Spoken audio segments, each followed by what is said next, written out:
2021, dicen. Vamos a ver un poco la definición, o las características generales de las pegmatitas. Las pegmatitas son productos de diferenciación magmática extrema, son rocas ígneas. Están caracterizadas por tener grano grueso a muy grueso, con una mineralogía dominante de cuarzo, feldespato potásico y muscovita. También pueden contener, además de estos tres minerales principales, albita y varios accesorios, entre los cuales van a estar la turmalina, el granate y otros minerales de interés económico, que son los que nos interesan a nosotros.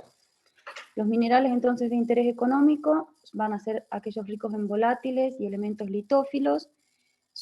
Como son un producto de diferenciación magmática extrema, las pegmatitas van a concentrar elementos incompatibles que no entran en la estructura cristalina de los minerales que se forman en estadios tempranos de la diferenciación magmática. Entonces van a estar enriquecidas en berilio, litio, estaño, wolframio, rubidio, estroncio, cesio, niobio y tantalio, tierras raras, uranio, entre otros. Es decir, tienen una composición de tipo granítica y posiblemente el litio, el rubidio, el boro, el cesio puedan estar en proporciones tales que pueden ser expresados como óxidos en el orden del %. Recuerdan de la primera clase, nosotros veíamos que todos estos elementos estaban concentrados en orden de elementos traza, ¿sí? Menos de 0,01%. La morfología de las pegmatitas puede ser como cuerpos globosos o diques o filones, y ya vamos a ver cuáles pueden ser las relaciones con las rocas de caja. Estas son dos imágenes de pegmatitas de Portugal, en las cuales pueden ver una roca de caja de tipo esquistosa y un filón pegmatítico en el cual la mineralogía dominante es cuarzo, feldespato potásico, muscovita y además wolframita, que es lo que ven de color negro. Fíjense cómo se diferencia del borde hacia el centro, la mineralogía va cambiando, al borde tienen zonas con wolframita y en el centro es un núcleo principalmente de cuarzo para la foto de la derecha. Las pegmatitas pueden encontrarse como cuerpos únicos o como campos pegmatíticos, como ocurre por ejemplo en Namibia, en el cual, si nosotros vemos, esto es un mapa geológico regional, fíjense la escala, está en el orden del mapa, más o menos unos 30 kilómetros de longitud, y tenemos unas rocas, digamos, vinculadas a las pegmatitas, que son anfibolitas y esquistos biotíticos, que es lo verde, leucogranitos muscovíticos y biotíticos, que es lo que está en amarillo, y finalmente pegmatitas, que son todos esos filones rojos que van copiando parte de la estructura del basamento, es decir, pueden copiar parte de la foliación de las rocas metamórficas, en este caso de las anfibolitas, o pueden copiar las morfologías de borde de los cuerpos intrusivos. En este caso, si ustedes prestan atención a la zona del leucogranito, ven que los filones pegmatíticos están dentro del cuerpo y fuera del cuerpo, es decir, emplazados dentro del cuerpo ígneo y en la roca de caja. Entonces vamos a decir que estas pegmatitas son tanto intrabatolíticas como peribatolíticas. Si nosotros vemos una imagen satelital de la zona del leucogranito, vemos esa morfología subredondeada de color blanquecino, es el leucogranito, y vemos todas unos filones más claros que bordean el leucogranito, que son los filones pegmatíticos. Dentro del cuerpo granítico es más difícil ver los filones en la imagen, ya que no hay buena diferencia en tonos de color. ¿Cuáles son los minerales de elementos raros que nos van a interesar en las pegmatitas? Primero, minerales de litio, como el espodumeno, la eucriptita, la olmizquita, la epidolita, petalita, elbaíta, ambligonita y trifilita. Principalmente los vamos a dividir en aquellos que son silicatos, ¿sí? Como la epidolita, la petalita y el espodumeno, la elbaíta también, y aquellos que son de tipo fosfato, como la ambligonita, que tiene una serie isomorfa, ambligonita montebrasita, y la trifilita, que son ambos fosfatos. La elbaíta es la turmalina de litio. Entonces, en las pegmatitas que han concentrado dentro de los elementos traza o dentro de los incompatibles del litio, puede generar que la turmalina, en vez de ser chorlos, de ser una turmalina normal de color negro, cristalice elbaíta, que es la turmalina de litio, que tiene colores verdosos, azulados, morados, en algunos casos puede generar su explotación como mineral de tipo gema. También podemos encontrar minerales del grupo del niobitantalio, que son óxidos, ¿sí? Tienen una variedad de minerales como la columbita y la tantalita, y otros que forman una serie continua, y también la tapiolita, microlita, guginita. Asociados a estos óxidos de niobitantalio podemos encontrar también casiterita. Minerales que concentran otros elementos de interés como el rubidio y el cesio son el microclino, que es el mineral digamos, mayoritario, la lepidolita y la moscovita, y en el caso del cesio es importante la polucita, que es una mica de cesio.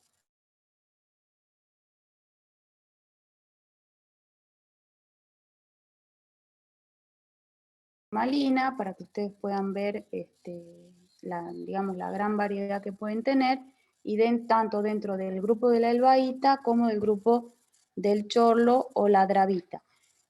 Schroll-dravita es una serie también continua, es decir, son variedades de turmalina en función de la proporción de hierro que pueda tener el mineral. Para explicar la cristalización de una pegmatita y los procesos vinculados a la génesis, vamos a explicar lo que es el diagrama de Nigli. Es posible que lo hayan visto en petrología.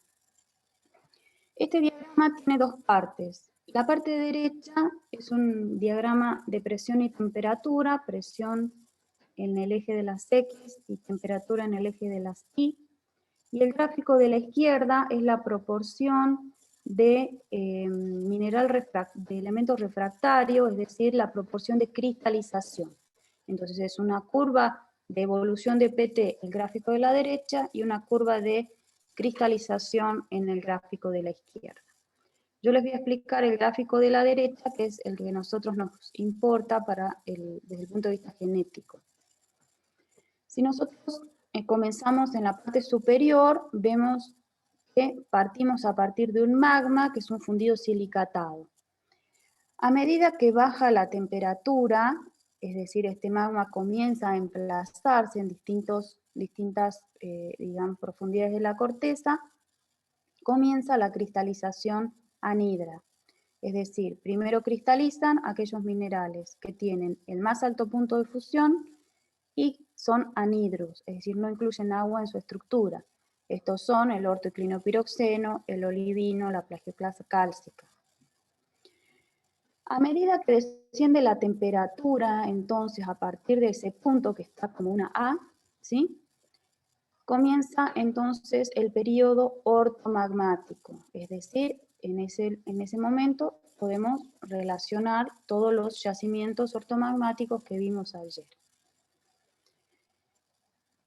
Esa curva, que implica un aumento de la presión, ¿qué significa? Significa que dentro de la cámara todo el volumen cristalizado que es sólido hace que en la cámara disminuya el volumen en el cual el fundido se puede mover. Esto implica un aumento de la presión, ¿sí?, en el sistema, por la fase cristalizada. Esa cristalización ortomagmática llega más o menos hasta los 500 o 600 grados, que es la temperatura de emplazamiento de los granitos. A ese momento ya cristalizan algunos minerales hidratados, como por ejemplo la horblenda, biotita y muscovita. Y ahí llegamos al punto B1. A partir de ese punto, nuestro fundido es un líquido residual de la cristalización ortomagmática, está enriquecido en agua y volátiles, está enriquecido en incompatibles, ¿sí? En ese momento comienza el periodo pegmatítico neumatolítico, ¿sí? Y ocurre lo que se denomina la primera ebullición. Entonces, para ir repasando, a condiciones de alta presión y temperatura, un magma posee alta solubilidad de agua, ¿sí? Esa solubilidad va a decrecer a medida que desciende la temperatura y más fuertemente todavía con el descenso de la presión. La pérdida de solubilidad del magma y la consecuente partición del agua dentro de la fase magmática, es decir, se separa como un líquido de tipo inmisible en definitiva, se denomina primera ebullición, ¿sí? Este fenómeno es de tipo gradual, tiene una injerencia relativa dentro del sistema. Es decir, desciende la temperatura, el agua se separa del fundido y ocurre la primera ebullición. La ebullición es un mecanismo de precipitación de mena y va a contribuir a la precipitación dentro de lo que es el estadio pegmatítico, que es el primero entre el punto B1 y B2.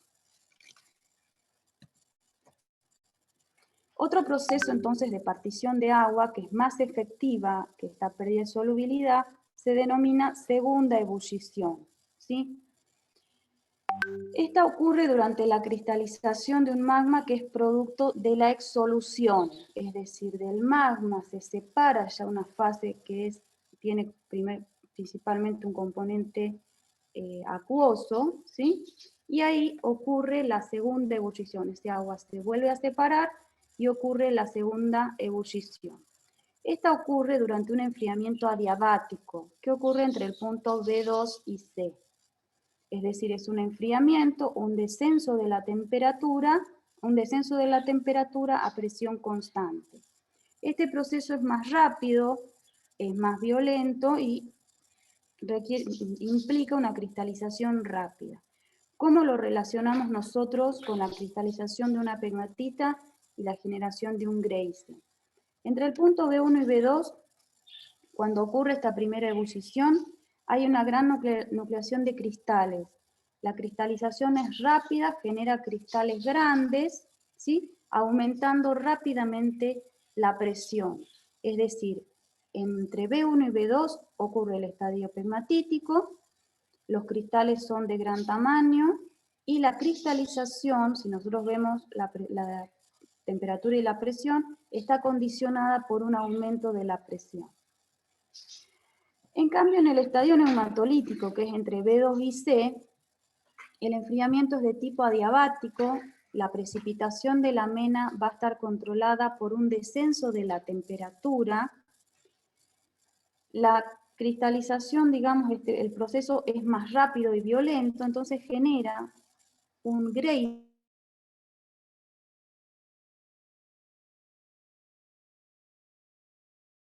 ¿Se cortó? Son las dos principales diferencias entre lo que es el estadio pegmático. ¿Podría volver a repetir que se cortó? ¿Desde qué punto? Que genera un Greisen, creo que dijo. Bien, entonces les vuelvo a explicar entre B2 y C, ¿sí? Entre B2 y C se define el estadio neumatolítico, ¿sí? El estadio neumatolítico es el que origina los Greisen. En los Greisen, la cristalización está dominada por un descenso de la temperatura. El mecanismo de precipitación durante esta segunda ebullición es más rápido y violento, entonces las texturas que nosotros vamos a encontrar en el Greisen son de grano muy fino, incluso de tipo sacaroide. Entonces, a pesar que la mineralogía puede ser bastante similar entre una pegmatita y un Greisen, porque tenemos lepidolita, por ejemplo, cuarzo, muscovita, feldspato potásico, vamos a tener una diferencia de textura que es abismal, ¿sí? Entre grano muy grueso en la pegmatita y grano fino en el Greisen. A partir del punto C, si les voy a sacar esos dos, a partir del punto C y hasta el punto que dice A, se desarrolla el estadio hidrotermal, es decir, todo fluido que quede remanente de esta cristalización en el estadio pegmatítico neumatolítico puede seguir circulando y es un fluido acuoso rico en sílice, en metales y otros elementos que van en solución en el fluido. Ya no hablamos de un fundido silicatado, sino que hablamos de un fluido. Y eso corresponde al periodo o estadio hidrotermal. A su vez, en función de la temperatura, vamos a definir hipotermal, los de mayor temperatura, mesotermal y epitermal para aquellos que descienden la temperatura hasta los 150 o 100 grados. Finalmente, en el punto PA, el estadio, digamos, de solfataras, que puede corresponder a la precipitación de menas de azufre. Bien, para seguir repasando. Entonces, entre el estadio T2 y T3 se define el estadio pegmatítico. Fíjense la llave que dice temperatura 2, temperatura 3. Ocurre una segregación controlada por la presión, es lo que les comentaba recién. Aumenta la presión interna, ocurre la unión de los volátiles con los no volátiles, hay intercrecimiento eutéctico y ocurre la primera ebullición. ¿Cómo esto lo podemos ver en las texturas de mena?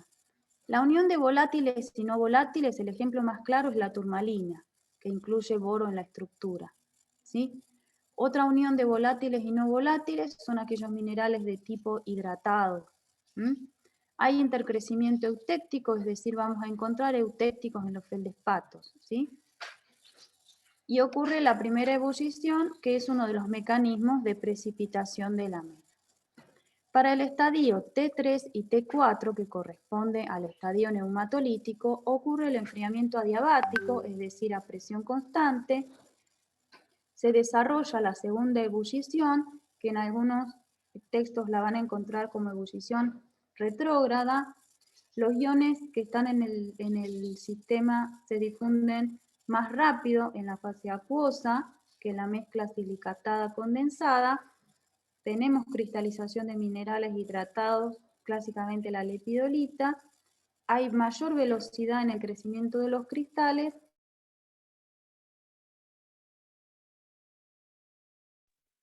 Profe, se está cortando. Profe, se cortó. Mineralogía, que en muchos casos es similar a la de las pegmatitas, pero las Profe. condiciones, sí. Profe. ¿Podría volver a repetir? Se Sí. cortó. Sí, ¿a partir de dónde se cortó? Hay un mayor crecimiento de los cristales, dijo. Ay, bueno, es lo último. Sí, sí, lo Hay último. mayor velocidad de crecimiento de los cristales y cristalizan justamente minerales que incluyen fases volátiles. También el topacio, por ejemplo, en los Grace. ¿Sí? No se había cortado casi nada. De este diagrama les voy a mandar escaneada la explicación del libro, porque siempre tienen duda en la explicación de este diagrama, y en el libro está de vuelta repetido todo lo que yo les expliqué. Bien, entonces, si nosotros lo vemos en un esquema, tenemos un intrusivo, ¿sí?, que se está emplazando, fíjense que dice líquido residual, una isograda de 1000 grados, ¿sí?, que corresponde a la fase magmática, y una zona superior que es saturada en agua, ¿sí? La cristalización fraccionada implica enriquecimiento de agua en el fundido.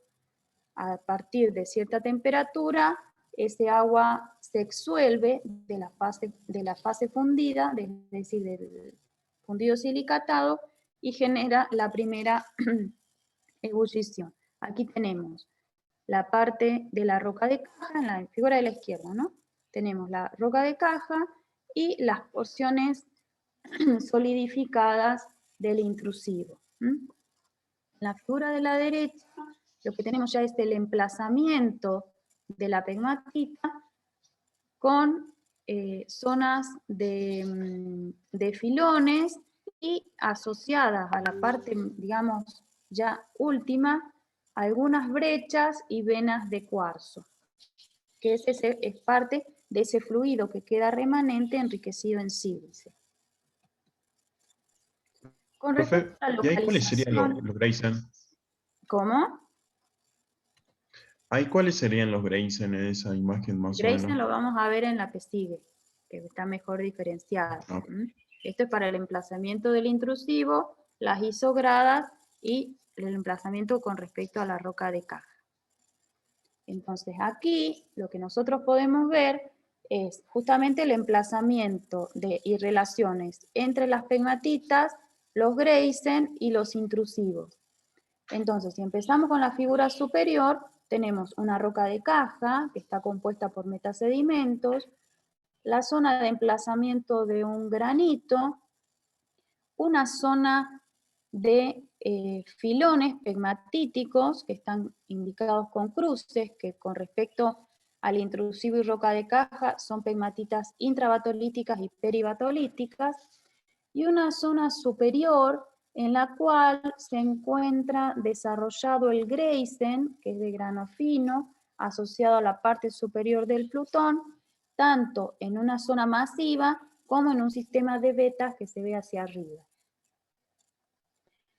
Entre el granito y la zona de Grayson, ustedes ven dos palabras que es albitización y microclinitización. Esos son metasomatismos alcalinos que ocurren asociados al estadio de Grayson e implica un metasomatismo alternado de potasio y sodio en etapas previas al Grayson y posteriores al desarrollo del Grayson. ¿Por qué ocurre esto? Porque la fase magmática, al momento de generación del estadio pegmatítico y Grayson, está enriquecida justamente en sodio y potasio. El calcio fue casi todo consumido en la fase de plagioplasa y piroxenos, lo mismo que parte del hierro. Entonces es un fundido que está muy enriquecido en álcalis. Estos álcalis que quedan circulando en el sistema generan reemplazos en los feldespatos previos por metasomatismo de tipo alcalino. Estas zonas de metasomatismo alcalino se pueden ver, que es la foto que está a la izquierda, en algunas zonas de reemplazo, que son estas venillas blancas de albititas. Y en el diagrama de la derecha volvemos a ver los metasedimentos de la caja, el intrusivo granítico y una serie de venas y microvenas que corresponden al Grayson, es decir, el Grayson se va a emplazar de forma masiva o en forma de vetas, asociado con distintas alteraciones hidrotermales. En este caso, si hay alteración hidrotermal, quiere decir que el sistema tenía fluido suficiente para circular en la roca de caja durante el emplazamiento de la mena y alterarla. ¿Por qué la va a alterar? Porque tiene temperatura, tiene una química que es diferente a la roca de caja. Entonces puede generar una alteración de tipo sericítica, es decir, los feldespatos son reemplazados por sericita y cuarzo, pueden ser reemplazados también por caolinita, que implica lo que dice alteración argílica, o puede haber una turmalinización asociada a estos conductos donde se encuentran emplazados los Grayson. A su vez, las pegmatitas tienen una zonación, que era lo que podíamos ver en una de las primeras fotos que yo le di. Si nosotros vemos la imagen de la izquierda, podemos ver los esquistos encajantes, una zona de borde que es de grano muy fino y corresponde a un contacto más frío, por eso el grano fino, una zona intermedia que dice primera zona intermedia, una segunda zona intermedia y abajo de esa labor minera que está ahí, una zona de núcleo. La cristalización de las pegmatitas ocurre desde el borde hacia adentro, ¿sí? Y los minerales que van precipitando responden a una diferenciación geoquímica. Entonces, dependiendo de la composición del fundido, podemos tener distintas zonas en las cuales se van a concentrar minerales, digamos, de manera predominante. Podemos tener una primera zona con espodumeno, una segunda zona con fosfatos y una zona de núcleo que principalmente concentra cuarzo, que es el residuo de lo que cristalizó previamente en las etapas, en las zonas intermedias.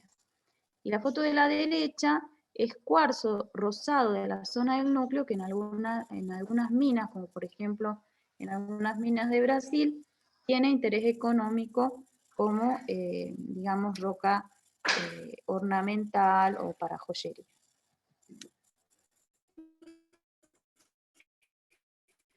Si nosotros vemos más en detalle las zonaciones que pueden ocurrir en las pegmatitas, lo blanco es la roca de caja. Entonces, desde el borde hacia el centro, vemos una zona de borde, que es de grano muy fino o fino, tiene una composición granítica, es decir, tiene cuarzo, feldespato potásico, que es de tipo microclina, y muscovita.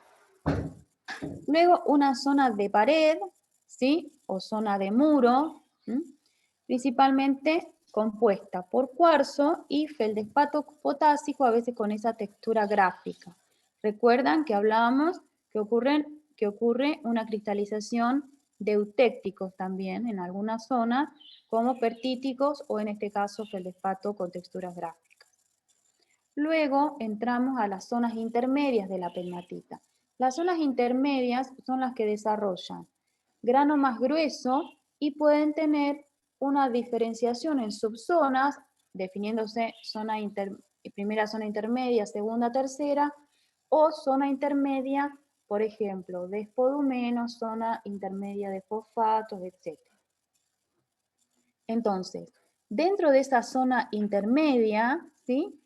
Vamos a definir entonces distintas subzonas en función de lo que nosotros encontramos en el campo y podemos mapear, y las diferencias mineralógicas en cada una de ellas.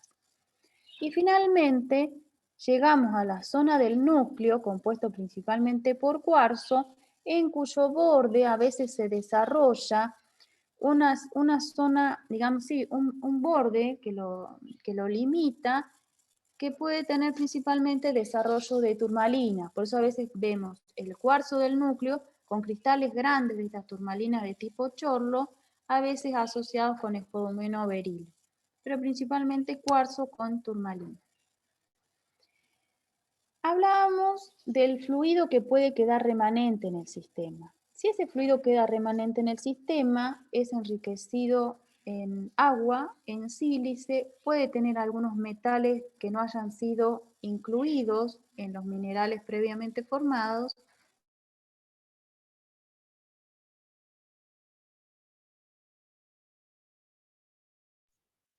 generando una unidad. Profe, se cortó. ¿Se cortó? Vuelvo a explicar entonces la figura B. ¿Sí? Bien. ¿Ahí sí se me escucha? Sí, profe. Sí. Bien. Una vez que cristaliza la pegmatita, puede quedar un fluido remanente o un fundido enriquecido en volátiles, enriquecido en algunos elementos o metales que no hayan entrado en la cristalización previa. Este fluido fundido va a reemplazar parte de la pegmatita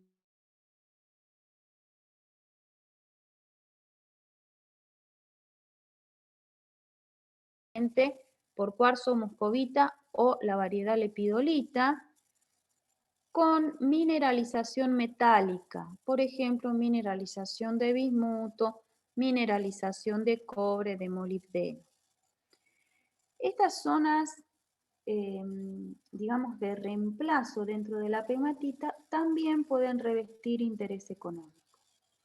En la zona de las pegmatitas del quemado, que están aquí en la Sierra de Cachi, nosotros tenemos un distrito pegmatítico bastante extenso. Cada zona del distrito tiene una composición particular de las pegmatitas, con zonaciones diversas. Tenemos mineralizaciones de litio con desarrollo de espodumeno, montebrasita ambligonita, lepidolita. Tenemos elbaíta, pero no de calidad gema. Hay mineralización de óxidos de niobio y tantalio, tenemos uraninita. Es decir, la mineralogía de la mena es bastante amplia, ¿sí? Y hay una zona de reemplazo también que incluye minerales de bismuto que fueron explotados en la década del 40. Entonces sí tenemos esas relaciones en las pegmatitas de aquí del quemado. Para ver un ejemplo, digamos, en una zona concreta, en Namibia, en las pegmatitas de Giraud, encontramos, primero les voy a explicar el mapa, ¿sí? Nosotros tenemos todo lo que está en negro, que parecen caminos, son las zonas de labores en interior mina. Lo que vemos en celeste, que parecen como lóbulos, son zonas de escombreras, es decir, el material se va extrayendo, lo que se descarta se va poniendo en esas escombreras. Y finalmente vemos la zonación de la pegmatita, ¿sí? Desde afuera hacia adentro tenemos en más claro la zona de borde, que va a ser de grano fino, de composición granítica. Luego tenemos una primera zona intermedia, una segunda zona intermedia y al centro una tercera zona intermedia. Lo que me faltó ponerles acá, que lo podemos revisar en la bibliografía, es la composición de cada una de estas zonas. Y la roca de campo constituye una anfibolita. Entonces, las dimensiones de cada una de esas zonas es variable. Ustedes fíjense las dimensiones según la escala, ¿sí? La escala son 50 metros, el espesor de la primera zona intermedia es aproximadamente unos entre 10 y 20 metros, la segunda zona intermedia unos 30 metros y la tercera zona intermedia un diámetro medio aproximado de unos 30 metros. Si nosotros vemos una diferenciación geoquímica para las pegmatitas, nosotros podemos encontrar que a medida que nos alejamos del intrusivo granítico, vamos a tener aquellos elementos que son, digamos, más afines a mantenerse en solución y más cerca del cuerpo aquellos que precipitan de manera, digamos, rápida. Entonces, si nosotros vemos desde abajo, tenemos el intrusivo constituido por un granito biotítico, una zona con un leucogranito de 2 micas, es decir, ya vamos viendo la diferenciación en el cuerpo magmático, y finalmente un granito, digamos un leucogranito de grano más grueso, muscovítico. La zona que está pintada de color marrón es un leucogranito de tipo pegmatítico, es decir, en este caso lo que se puede ver es que la pegmatita está directamente relacionada al intrusivo y va a generar esta primera pegmatita que es de tipo intrabatolítica. Ahora bien, en los filones que se están emplazando en la roca de caja, que se emplazan siguiendo estructuras regionales, podemos ver que algunas de las pegmatitas que están más cerca del intrusivo son estériles, que es la palabra barren, estériles, o pegmatitas de berilo. A medida que nos alejamos del cuerpo, encontramos pegmatitas de berilo, o sea, de tipo berilo, de tipo columbita fosfato. Nos alejamos aún más y empezamos a encontrar pegmatitas de tipo complejo, es decir, que la mineralogía de la mena es más compleja, con espodumeno o petalita, que son minerales de litio, con estaño, tantalio o cesio. Es decir, nosotros podemos encontrar una evolución, cuando realizamos el mapeo, una evolución geoquímica o diferenciación geoquímica desde el intrusivo hacia la roca de caja. Entonces, a medida que nosotros nos alejamos del intrusivo, es decir, nos alejamos de este granito parental, encontramos una mineralogía que tiene mayor evolución, es decir, que concentró de manera más efectiva los incompatibles. Hay mayor enriquecimiento, mayor fraccionamiento, mayor enriquecimiento en volátiles, entramos a pegmatitas de tipo complejo, con un sonado más complejo, puede haber reemplazos de manera más extensiva, y esta distancia desde el granito parental puede ser del orden de varios kilómetros, que es lo que se encuentra también en la zona del distrito de Quemado. Si bien hay trongemitas que están asociadas a la zona de emplazamiento de las pegmatitas, que las trongemitas son rocas ígneas con un 90% de plagioclasa, genéticamente están relacionados a granitos, digamos, leucocráticos que están distantes en el orden de decenas de kilómetros.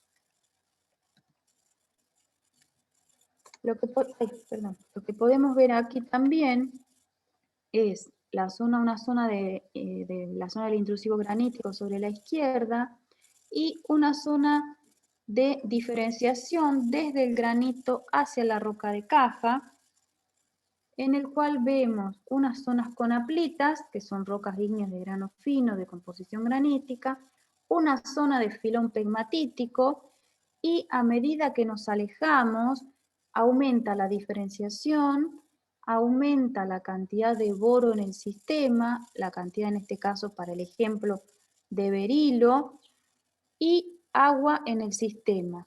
¿Esto que genera? Genera el desarrollo de vetas de cuarzo que son típicas de la circulación hidrotermal. Entonces, es importante desde el punto de vista genético y desde el punto de vista económico la diferenciación de las pegmatitas hacia los Greisen y hacia los sistemas hidrotermales. Las fotitos de arriba son ilustrativas, en este caso esmeraldas o aguamarinas, que son parte de los minerales que tienen calidad gema en las pegmatitas. Profe, Sí. una consulta. Sí. En el Power anterior, Sí. estas pegmatitas de color naranja que usted decía que son de otra composición distinta, ¿se Sí. emplazan primero o posterior a Posterior. las pegmatitas? Posterior. Siempre desde lo intrusivo hacia afuera hay también no solamente una diferenciación geoquímica, sino temporal. Las últimas que se forman son las rojas, las de tipo complejo. Bien, bien, Es bien. decir, se generan primero las marroncitas, luego las amarillas, que son de tipo columbita fosfato, y finalmente las complejas, que son las rojas. En un distrito no siempre vamos a encontrar todos los elementos, pero si ya encontramos una de tipo complejo y encontramos unas pegmatitas de berilo, sí podemos reconocer una cierta evolución entre el emplazamiento de las pegmatitas de berilo y de las de tipo complejo en el mismo distrito. Ahora vamos a ver bien la clasificación. Y la distancia que está desde la pegmatita original a donde está la roja es debido a la proporción de volátiles que tiene, digamos. Y a los canales de circulación que tuvieron los fundidos, ¿no? Porque si no hay fallamiento regional, muchas veces la pegmatita se queda emplazada como cuerpos globosos en cercanías del intrusivo parental. Pero si hay canales de circulación, el fundido es un líquido, ¿sí? El fundido silicatado, por más que esté enriquecido en volátiles, es un líquido. Y se va a emplazar por diferencia de presión. Si hay una fractura que se está abriendo, una fractura regional, el fundido se va a emplazar en esa fractura y el emplazamiento va a generar una morfología de tipo filón. Si no hay estructuras regionales, va a quedar como un cuerpito globoso, quizá incluso dentro del intrusivo parental. ¿Se entiende? Sí, no, o sea, a mí me parecía claro, o sea, las otras están asociadas también al fallamiento, pero o sea, En este caso, marca todas están siguiendo la claro, estructura regional. claro, pero marcaba una diferencia en distancia del cuerpo original, digamos, yo creía que podría ser Claro, vos pensás al... que, vos pensás que siguiendo la misma estructura regional, empiezan a cristalizar las pegmatitas estériles o de berilo, luego se diferencian y cristalizan las de columbita fosfato, y luego continúan y cristalizan las complejas de spodumene. Entonces, hay cierta evolución a lo largo de la misma fractura, generando cuerpos diferentes, ¿sí? Cristaliza una parte, otra parte del fundido puede escapar y puede evolucionar y emplazarse en otro dique, en otro filón, ¿sí? Bien, profe. Bien, bueno. Y le puedo hacer la última consulta. Sí. Acá, por ejemplo, vio que va de, creo que es un amarillo o verde, ¿cómo se llama? La de berilo, Ujú. pasa una de, ¿cómo se llama esta? Berilo, después me dijo, tenía otro nombre, una... Berilo columbita fosfato, que son las... Claro, puede ser que una de origen a la otra, digamos, o sea, que sea del mismo cuerpo que vaya migrando o no. O sea, No, no por... migra, sino que el fundido cristalizó una parte y el residual de ese fundido siguió su camino y puede haber generado otro filón con una composición diferente, porque parte ya precipitó. ¿Se entiende? Claro, es exactamente. Sí, Vos sí, pensás como si tenés sí. digamos, un globo y vos vas largando de a poco el líquido, ¿sí? Pero lo que vos ya largaste, es decir, lo que cristalizó en el primer cuerpo, ya no es parte del fundido. Entonces, por eso se enriquece en otros elementos, por ejemplo, el fósforo, el niobio y tantalio, el litio. ¿Por qué? Porque el berilio ya va Se cortó, profe. siendo el fundido en elementos, por ejemplo, el litio, y puede dar origen a otra mena. ¿M? Pero es parte de esa evolución del fundido que se va emplazando. ¿M? ¿Se entendió? Sí, sí, profe. Bien. Estoy Entonces bien. entramos a la clasificación, ¿sí? Que es lo que a veces más les molesta a ustedes como parte de la materia.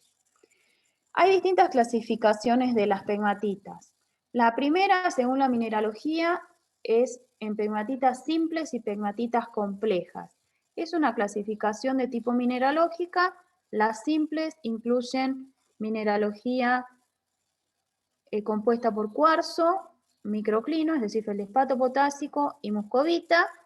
Tienen accesorios que están diseminados en la pegmatita, como turmalina, granate, a veces algún otro óxido, pero principalmente la mineralogía es cuarzo, feldespato potásico y muscovita. Y aquellas de tipo complejo que concentran minerales con elementos incompatibles como la lepidolita, el espodumeno, ambligonita, montebrasita, es decir, una serie bastante grande de fosfatos de litio, hierro y manganeso, etc. Hay otra clasificación para pegmatitas graníticas. ¿Por qué aclaro graníticas? Porque las pegmatitas, si bien no se los mencioné antes, pueden tener dos orígenes principales. Pueden ser pegmatitas ígneas o pegmatitas metamórficas.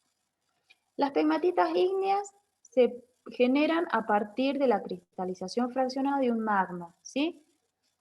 Lo que vimos en el diagrama de Nigli. Las pegmatitas metamórficas se generan por fusión de roca, es decir, por anatexis, y emplazamiento en la roca de caja. Las pegmatitas de origen metamórfico no tienen mucha variación mineralógica, ¿sí? Porque no pueden concentrar minerales a partir de otra fase que es la que fundió, ¿sí? Entonces, la pegmatita metamórfica va a reflejar la mineralogía de la roca que se fundió con una granulometría gruesa a muy gruesa. Son cuerpos en general más pequeños que las de origen ígneo y se emplazan en la roca de caja que es metamórfica, ¿sí? Imagínense la presión y temperatura que necesitamos para la anatexis, necesitamos más de 600 grados, 700 grados, la roca de caja es una roca metamórfica, ¿sí?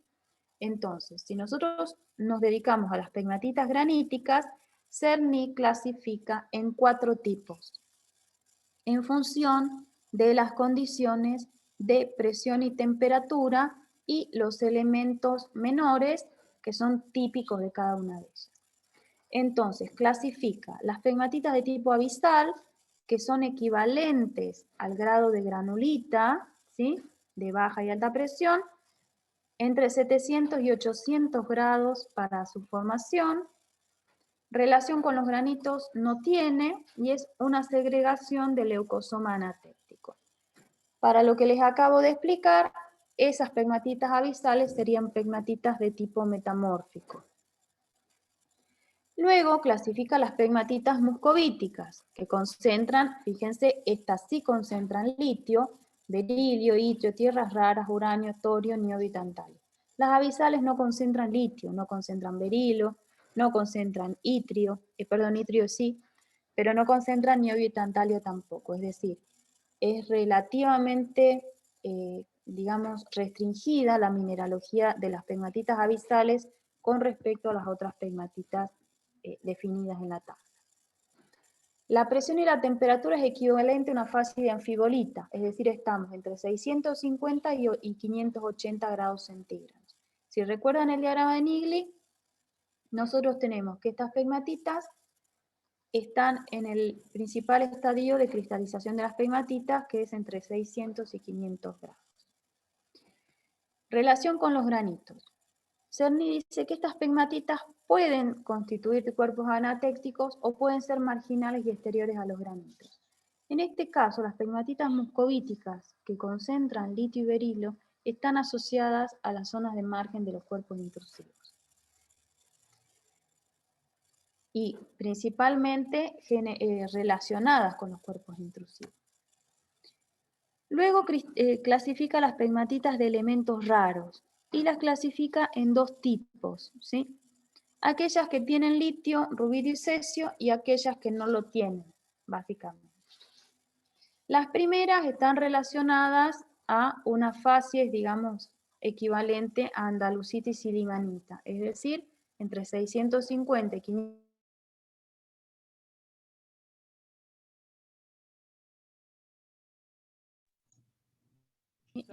Profe, se cortó. Profe, se cortó. ¿De elementos raros? Sí, donde empezó a explicar la de litio, rubidio y cesio. Bien. Cerny clasifica las pegmatitas de elementos raros en dos tipos. Aquellas que concentran litio, rubidio y cesio y aquellas que no los tienen, ¿sí? Entonces, para las primeras dice que son equivalentes a la fase de andalusita silimanita, es decir, alta temperatura y baja presión, una temperatura equivalente al emplazamiento de los granitos, entre 650 y 500 grados, y una presión baja. Se asocian a la parte interior o exterior de los granitos, y estas pegmatitas, digamos, si nosotros relacionamos con otras publicaciones, son las de tipo LCT. Litio, cesio y tantalio, LCT. Y luego, dentro de elementos raros, separa un tipo de pegmatitas con itrio, tierras raras, titanio, uranio, torio, circonio, niobio, tantalio y flúor. Estas pegmatitas tienen, digamos, un rango de presión y temperatura variable y también se asocian a la parte interna o externa de los granitos. Estas pegmatitas son las de tipo NIF. Niobio, itrio y flúor.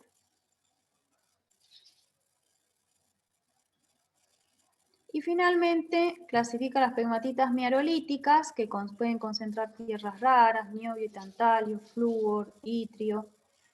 Y estas pegmatitas se emplazan en las miarolas, ¿sí? Asociadas a campos volcánicos activos, ¿sí? Es decir, se asocian a rocas volcánicas en las cuales se quedan espacios vacíos de tipo miarolas. Entonces la pegmatita se va a emplazar en un ambiente de tipo subvolcánico, ¿sí? Con presiones muy bajas, entre 1 y 2 kilovatios.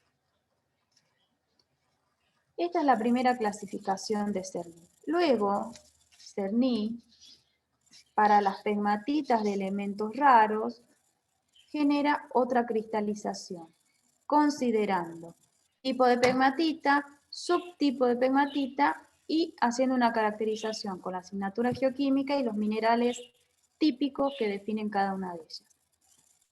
Entonces, es una clasificación basada en la composición mineralógica de la mena, ¿sí? Entonces, el primer tipo de pegmatita la define como pegmatita de tierras raras, es decir, estas pegmatitas van a concentrar minerales de tierras raras. y a su vez define dos tipos, la de alanita monazita y la de gadolinita. La de alanita monazita concentra tierras raras, uranio y torio, puede concentrar fósforo para el caso de la monazita y tierras raras, uranio y torio para el caso de la alanita. Y la de gadolinita principalmente como mena de itrio y tierras raras con minerales típicos como la gadolinita, una variedad de topacio y de berilo.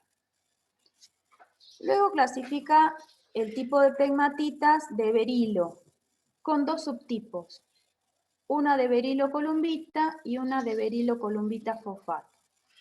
Es importante esta diferenciación porque la presencia de fosfatos implica que hay una variedad bastante amplia de fosfatos, no solamente de litio, sino de hierro y manganeso. Las de berilo columbita concentran, como dice el subtipo, berilo y columbo tantalita, es decir, una serie de minerales con variaciones en las proporciones de columbo y tantalio. Y las de berilo columbita fosfato concentran berilo, niobio y tantalio, ¿sí? Columbo tantalita, y minerales del grupo de los fosfatos, como la triplita, la trifilita, es decir, fosfatos principalmente de hierro y manganeso, y podrían tener fosfatos de litio como los de la serie de montebrasita ambligonita. Luego clasifica el tipo de pegmatita compleja y divide 5 subtipos de pegmatita en función de la mineralogía dominante. Y clasifica el subtipo espodumeno, el subtipo petalita, el subtipo lepidolita, ambligonita y elbaíta. Cada una de ellas con mineralogía típica, algunas compartiendo algunos minerales, por ejemplo el berilo y la tantalita, en la mayoría de ellos. En las de elbaíta principalmente, como son turmalinas, sabemos que hay boro en exceso, y también podemos tener algunos minerales del grupo de los boratos, ¿sí?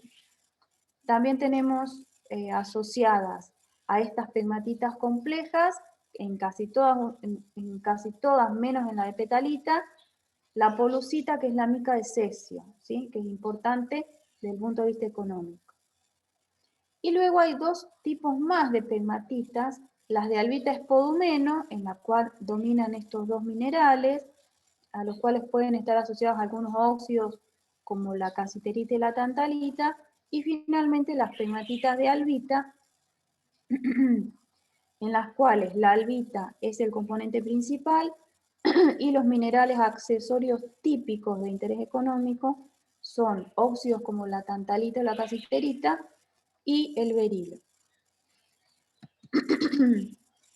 Si nosotros consideramos la clasificación de Cox y Singer que vimos en las primeras clases, las pegmatitas están vamos a repasar primero los otros dos.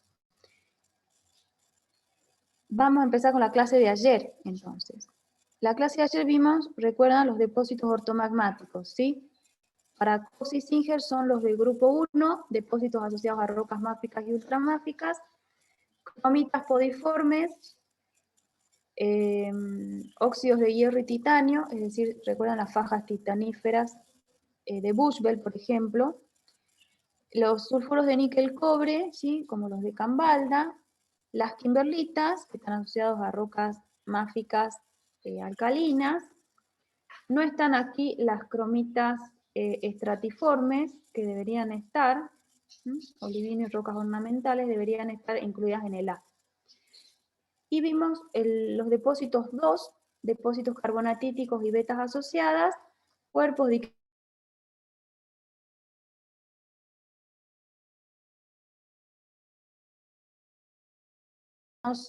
en las carbonatitas. Profe, se cortó cuando empezó a explicarlo el segundo depósito. Bien. Otro depósito ortomagmático que vimos ayer fueron las carbonatitas. Eso es el modelo 2 de Cox y Singer, que incluye dos tipos: cuerpos diqueformes y betiformes, con concentración de torio y tierras raras, como por ejemplo podríamos hablar de las carbonatitas de Rangel, y estos carbonatíticos con flogopita, partita, vermiculita, como las carbonatitas de Palabora. Y hoy estamos viendo lo que son los depósitos pegmatíticos. Cox y Singer divide en 4 tipos, ¿sí? Es decir, Cerny dividía en 4 tipos las pegmatitas graníticas y luego en 5 tipos las pegmatitas de elementos raros.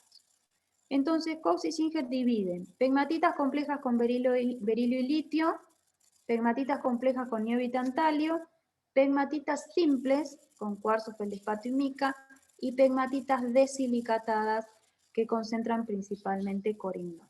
Recuerdan que el corindón es importante desde el punto de vista de la explotación de gemas, en las 2 variedades que tiene el corindón de gemas. Entonces, pegmatitas de berilio-litio tenemos en la zona del quemado, pegmatitas complejas de niobio y tantalio también, y tenemos de los subtipos, si volvemos a la clasificación anterior, nosotros en el quemado tenemos pegmatitas de berilo columbita fosfato, por ejemplo. Tipo de pegmatita berilo, subtipo berilo columbita fosfato. Tenemos pegmatitas complejas de tipo espodumeno, de tipo lepidolita, y la ambligonita en realidad está metida aquí, dentro del tipo berilo columbita fosfato. Son las variedades de pegmatitas que hay en el mismo distrito. Es decir, podemos ver en el mismo distrito variaciones en las pegmatitas, como veíamos en el gráfico de zonación respecto a la diferenciación geoquímica. Para que veamos algunas fotos de los ejemplos de pegmatitas, vemos las pegmatitas, cómo se ven las pegmatitas de tipo abisal, como las que están aquí en Carelia, Rusia.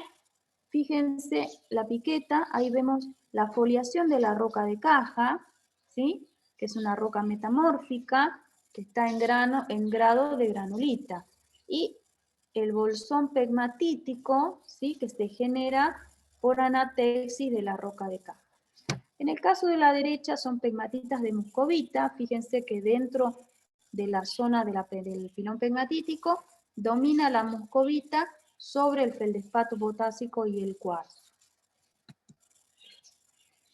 De las pegmatitas de tierras raras tengo varias imágenes. Lo que podemos ver aquí es una pegmatita de tierras raras, ¿sí? Subtipo alanita. La alanita son esos cristales elongados, fíjense, con respecto a la piqueta, tienen aproximadamente 30-40 centímetros de longitud y concentra principalmente la alanita tierras raras. Esto se encuentra entre el contacto en la zona de borde y la primera zona intermedia. Es decir, si nosotros tenemos presente en la memoria la zonación de la pegmatita, es la primera zona intermedia de la pegmatita con alanita. Hacia el centro podemos tener otra diferenciación con tierra rara, podemos tener una zona de núcleo. En este caso son pegmatitas de berilo, subtipo berilo columbita fosfato. Fíjense el tamaño del berilo, prácticamente 1,5 metros, 2 metros de longitud. Y asociado al berilo, columbita fosfato, que son esos minerales más oscuros, la columbita, y el fosfato de color gris no lo vamos a poder distinguir en la foto por digamos, no vamos a poder distinguir el color, ¿sí? Son colores grisáceos, blanquecinos. En este caso, el mismo tipo de pegmatitas, y vemos, fíjense, cómo se encuentra la columbita en zonas de nido, el fosfato en zonas ya más de como si fuese, digamos, una zona diferenciada, y asociado a la parte, eso puede ser albita, que es lo blanco. En el quemado, si bien esta es una pegmatita de Brasil, en la zona del quemado también se encontraban nidos con los minerales, los óxidos de niobio y tantalio, nidos con los minerales de bismuto, y era más fácil de explotar, se explotaba selectivamente estos nidos, ya que se beneficiaba solamente el tantalio, el niobio y el bismuto. Jamás se preocupó, digamos, ninguna empresa por explorar litio hasta los últimos 20 años. La explotación fue en la década del 40. Y dentro de las pegmatitas complejas podemos encontrar las pegmatitas de tipo petalita. Fíjense cómo se ve el mineral, digamos, a la vista, cómo se presenta a la vista. Si nosotros lo vemos en sección delgada, vemos que se encuentra de manera, digamos, con muy bajo relieve. Podemos encontrar también de la variedad polucita, es decir, del subtipo polucita, que es la mica de cesio. Pegmatitas de elbaíta, fíjense cómo la elbaíta se va formando alrededor de ciertos núcleos minerales, que pueden ser zonas con albita o zonas con cuarzo, y digamos, el tamaño, ahí hay una lapicera, es de color celeste igual que la elbaíta, hay una lapicera, fíjense el tamaño que tienen los cristales, que pueden llegar a variedad gema. En este caso, son euedrales, pero tienen una, digamos, distribución radial dentro de la zona intermedia. En este caso vemos una pegmatita de lepidolita, se ve perfectamente con la tonalidad violeta la lepidolita, y luego una zona de borde con desarrollo de turmalina. Para el distrito El Quemado, las pegmatitas son variables en espesor, fíjense, desde algunos centímetros hasta 8 metros de espesor. Pegmatitas intra y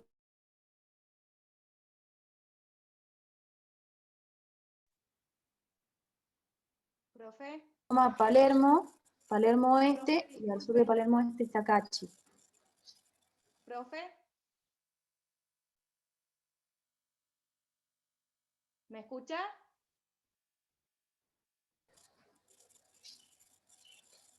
¿Profe? ¿Les explico el mapa? Sí, se cortó desde que empezó a explicar el distrito, desde la Bien. imagen anterior. Bien, aquí. Bien, el distrito El Quemado es un distrito que incluye varios tipos de pegmatitas, está en la sierra de Cachi, es la parte más septentrional de la provincia pegmatítica pampeana. Si recuerdan,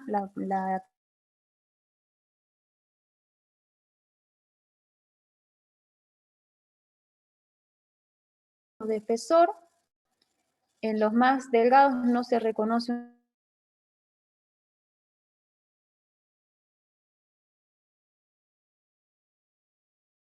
encuentra entre La Poma y Palermo Oeste, pero en la zona de la Sierra de Cachi. De Palermo Oeste hacia el sur está la localidad de Cachi, para que ustedes se ubiquen, ¿sí? Hacia el oeste encontramos lo que es el cordón del Huracatao.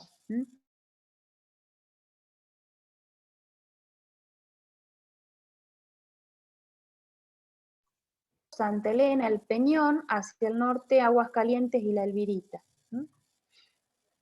Se emplazan, son pegmatitas intra- y peribatolíticas, se emplazan en rocas de tipo trongemíticas y en los esquistos cordieríticos de la formación La Palla. Estos esquistos son proterozoico superior, cámbrico inferior. La mineralización de las pegmatitas está asociada al cambro ordovícico. La figura que ven ahí son algunas de las lepidolitas que se encuentran en el distrito. Lo importante de este distrito, en el que se ve en este corte sudoeste-noreste, que es de característica regional, es el basamento formado por la formación puncoviscana o La Palla. La formación La Palla es la parte, digamos, metamorfizada de la secuencia, son estos esquistos cordieríticos. En rojo están los filones de pegmatita, y por encima se encuentran graficados toda la zona aluvional que cubre estas rocas más viejas, en los cuales se concentra como minerales de placer parte de los minerales de niobio, tantalio y bismuto.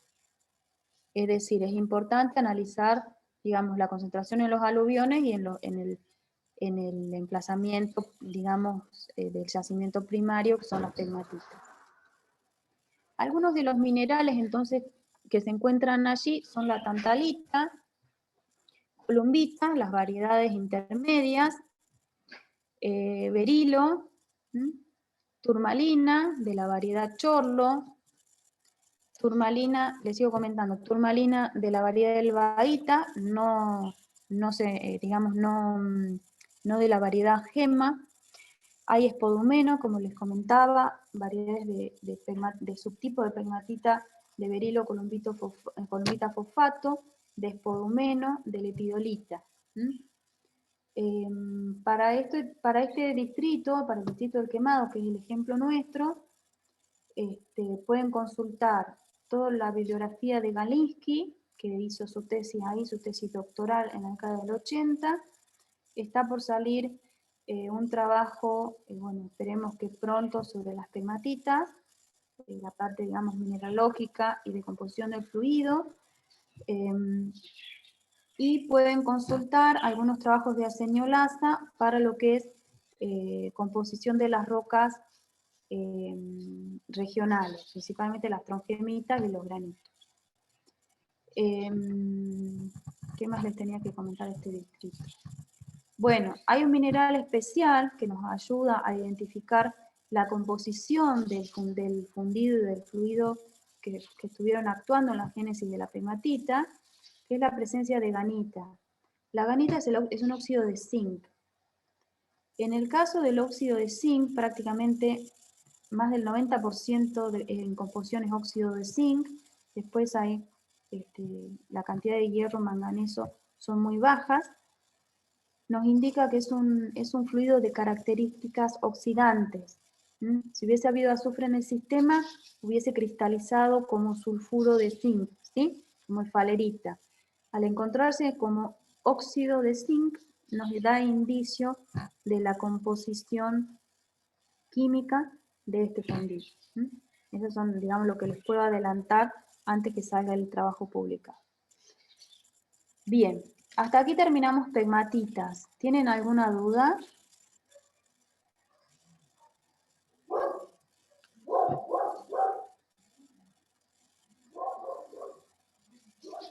Bueno, vamos a continuar entonces con Greisen. Así terminamos con este tema hoy.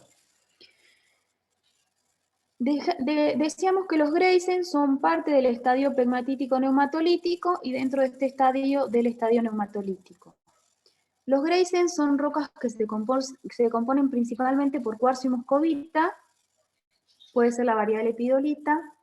La mineralización puede ser en vetas, diseminado o masivo. Las texturas son de tipo granoblásticas, finas, de agregados de cuarzo, moscovita o lepidolita. Y como minerales accesorios podemos encontrar topacio, turmalina, florita, casiterita, wolframita. También pueden estar asociados a las zonas externas mineralizaciones de plomo y zinc, como ya vamos a ver en los esquemas. Se forma por alteración metasomática, posmagmática en un cuerpo granítico o de manera sobreimpuesta a la pegmatita, ¿sí? Además de estos minerales y elementos pueden concentrar berilio, niobio y tantalio, tierras raras, itrio. Es decir, podemos encontrar algunos otros minerales accesorios como berilo, columbo tantalita, por ejemplo, monacita, zircón. Estas rocas, o sea, estas zonas de Greisen, son productos de las últimas manifestaciones del sistema pegmatítico. Es decir, en este sentido, es un fundido de tipo residual proveniente del estadio pegmatítico. Como les comentaba, paragenéticamente pueden aparecer mineralizaciones de plomo y zinc, es decir, con galena y falerita, molibdenita y algunos minerales de bismuto. Estos minerales principalmente están asociados a sistemas ya finales de la parte neumatolítica, como parte del sistema hidrotermal, que por la temperatura lo podemos caracterizar como hipotermal.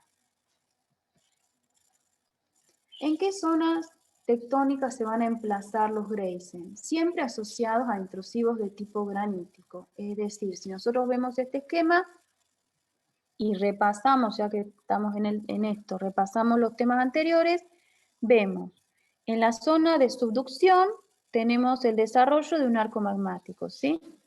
A su vez, en la zona anterior al arco tenemos todo el complejo de obducción en el prima de acreción con el desarrollo o el emplazamiento de cromitas de tipo podiforme, ¿sí? Luego, lo que nos interesa es el emplazamiento en el punto 3 de los granitos en el sistema de arco y asociado al emplazamiento de estos sistemas magmáticos, recuerden, evolucionaron por el estadio ortomagmático generando una cristalización fraccionada hasta el emplazamiento de un granito. Asociado a ese granito, nosotros tenemos el desarrollo de los sistemas de tipo Greisen. Si nosotros pensamos en cómo es el desarrollo de la provincia pegmatítica pampeana, en la cual se desarrollan campos pegmatíticos asociados a intrusiones graníticas, podemos asociar la distribución geográfica de las pegmatitas junto con la distribución geográfica de los Greisen. ¿Cómo se desarrollan estos Greisen y cuáles son los contactos que nosotros vamos a encontrar? Si nosotros vemos la figura de arriba, tenemos en la parte inferior el emplazamiento del granito y en la parte cuspidal del granito el emplazamiento del Greisen. Esta figura ya la vimos antes, la podemos volver a repasar. Es decir, todo el fundido residual del granito, ¿sí?, que está enriquecido en volátiles y en agua, se desplaza hacia la parte apical del granito y se emplaza con una textura de tipo granoblástica que conforma el Greisen. Entre el granito y el Greisen vamos a encontrar estas zonas de metasomatismo alcalino compuestas por albitas o microclinos, según el caso, que implican procesos de albitización o microclinitización. Hacia la parte superior del Greisen se puede desarrollar una capa silicia, una capa de cuarzo, que responde al fluido residual de la cristalización del Greisen que se emplaza en la parte apical. También podemos encontrar vetas de cuarzo que nos indican que hubo un fluido residual posterior al Greisen. En la imagen de abajo lo que vemos es una zona proximal, es decir, la zona primaria de Greisen, y dos zonas que son posteriores, ¿sí?, yacimientos alóctonos y yacimientos distales, que pueden responder a, digamos, yacimientos de tipo, de tipo placer. Si volvemos al diagrama de Nigri, recordamos entonces que el enfriamiento adiabático producido posterior al periodo pegmatítico es lo que permite el desarrollo del Greisen asociado a la segunda ebullición de ese fluido que se segrega del fundido silicatado. ¿Cuáles son las condiciones de presión y temperatura o los mecanismos de precipitación? Entonces repetimos. El agua dentro del fundido silicatado despolimeriza el fundido, es decir, reduce su viscosidad e incrementa el grado de difusión, ¿sí? En vez de ser dos cosas separadas, fundido y fluido, digamos que genera la mezcla del fundido con el agua, por eso reduce su viscosidad y los iones se pueden difundir. Pero esto ocurre hasta ciertas condiciones de presión y temperatura. Entonces, una vez llegados a esa zona de subsólidos, el agua se separa del fundido y favorece, en este caso, la ebullición retrógrada. Si el agua está dentro, es parte del fundido, como vapor de agua, no va a hervir. Si se separa como un fluido aparte, sí, va a generar esta ebullición retrógrada. Esta ebullición implica que, junto con la separación de la solución acuosa, ocurra la precipitación de las menas, ¿sí? La primera ebullición la vimos para pegmatitas Y la segunda ebullición, que es lo que estamos discutiendo ahora, genera esta fase acuosa separada, desarrollando una solución hidrotermal que tiene fuertes particiones y fuerte composición en cloro, fósforo, flúor, azufre, por ejemplo, que son el mecanismo de transporte de los metales en el sistema hidrotermal, y el azufre que va a conformar el elemento faltante que va a permitir la precipitación de los metales. Entonces, durante la segunda ebullición va a precipitar el Greisen, ¿sí? Ayudado por la segregación de la fase hidrotermal, es decir, la fase fluida, que va a contribuir a precipitar esas menas que pueden estar asociadas, como son la galena, la esfalerita, los minerales de bismuto. Entonces, un cuerpo intrusivo, ¿sí?, es un sistema que inicialmente está abierto, ¿sí? El fundido se mueve dentro de la cama. A partir de la cristalización de la envoltura, es decir, ese fundido se comienza a emplazar en la corteza, y por el enfriamiento que provoca la roca de caja, porque la roca de caja, a medida que el cuerpo se emplaza, la roca de caja hacia arriba está cada vez más fría. Genera una envoltura cristalina y eso hace que el sistema quede cerrado, ¿sí? Quede sellado.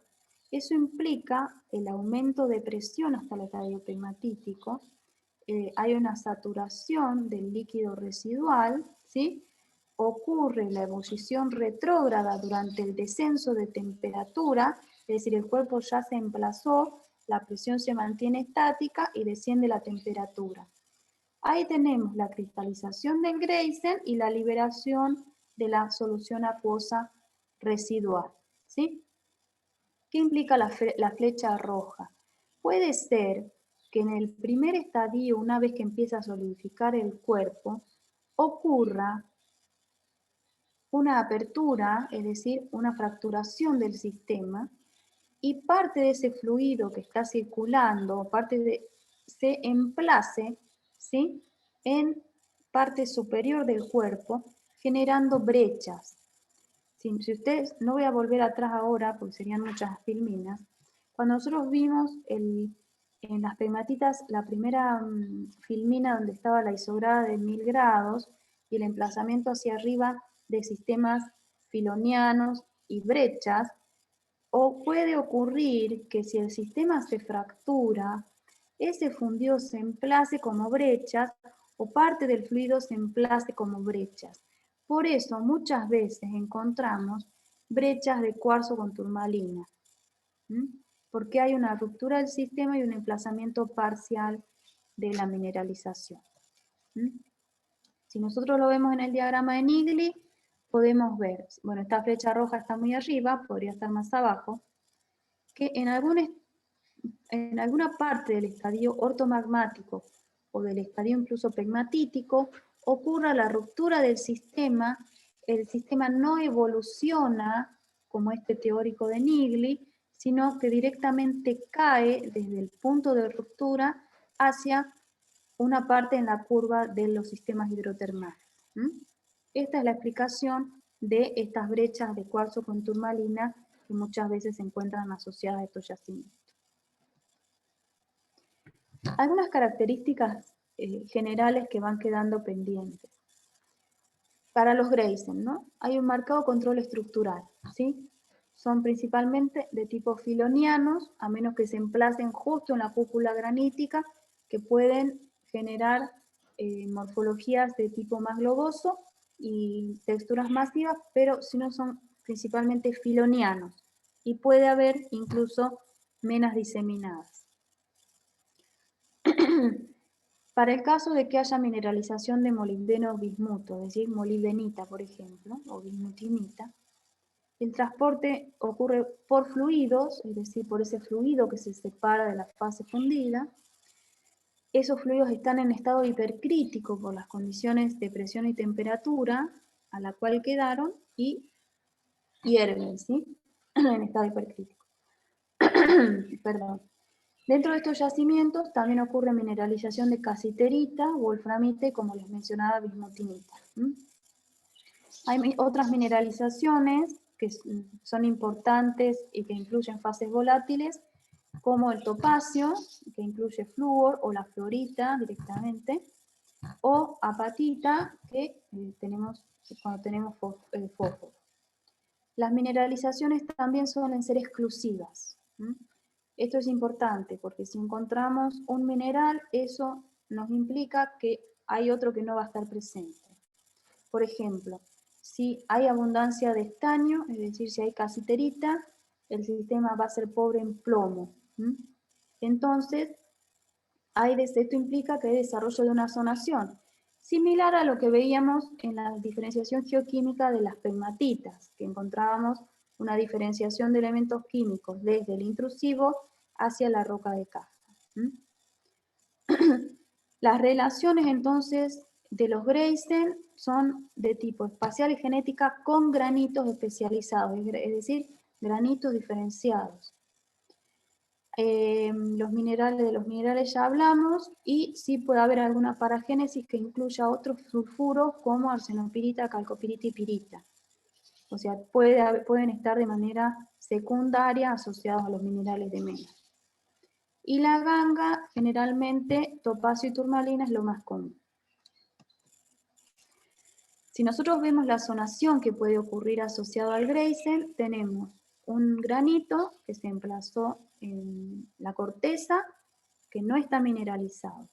En la zona más cercana al granito vamos a encontrar casiterita, ¿sí?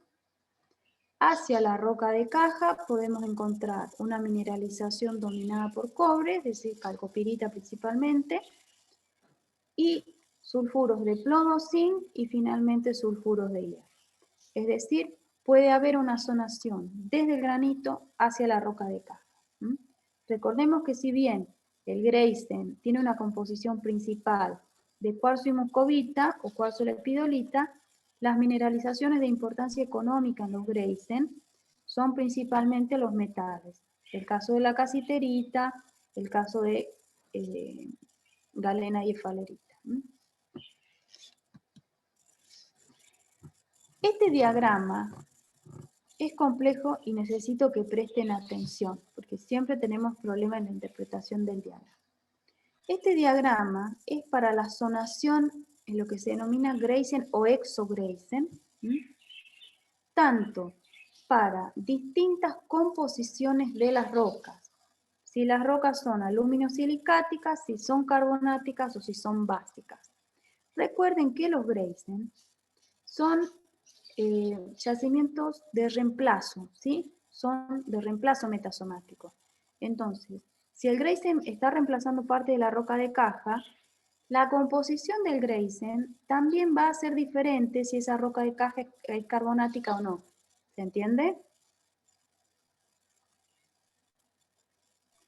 Sí. Bien. Entonces. Sí, profe.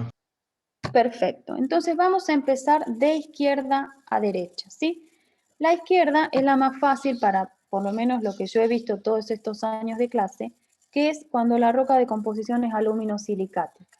Esto que implica que es un esquisto, por ejemplo, ¿sí? Que es fue una roca sedimentaria. Entonces, en ese caso, ¿sí? Vamos a tener desde el intrusivo hacia afuera desarrollos de zonas con cuarzo muscovita o cuarzo lepidolita, y hacia afuera muscovita y turmalina, ¿sí? ¿Qué puede haber asociado en ese halo externo? Puede haber zona de desarrollo de adularia, que es un feldespato potásico de baja temperatura, pero que implica alteración de tipo hidrotermal, es decir, que hubo un fluido y cristalizó adularia a partir de ese fluido, o por reemplazo de los feldespatos previos. Sericitización y silicificación, es decir, que también puede haber una alteración de tipo cuarzo-sericítica, reemplazo de los feldespatos por sericita y cuarzo. También puede haber algunos sulfuros en la zona externa, producto de la circulación del fluido hidrotermal remanente, y una zona de Hornfels por diferencia de temperatura con la roca de caja. No quiere decir que ocurran todas, pero sí son posibles en función de la composición de la roca de caja y el fluido que circula asociada a la generación del Greisen. Ahora bien, ¿qué pasa si la roca es carbonática? Nos vamos hacia la derecha, ¿sí? Ahí tienen, cuando la roca es carbonática, vamos a tener desarrollo, por ejemplo, de topacio, fluorita.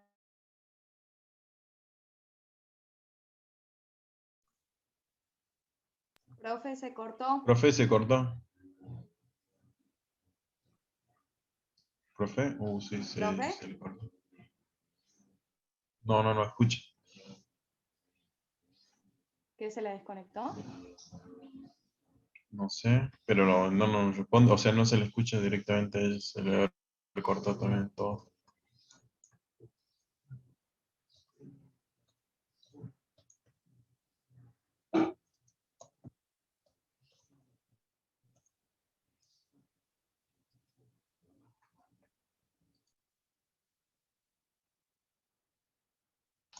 Se desconectó la profe. Sí. Daniel Guerra, operador, dice. Dani.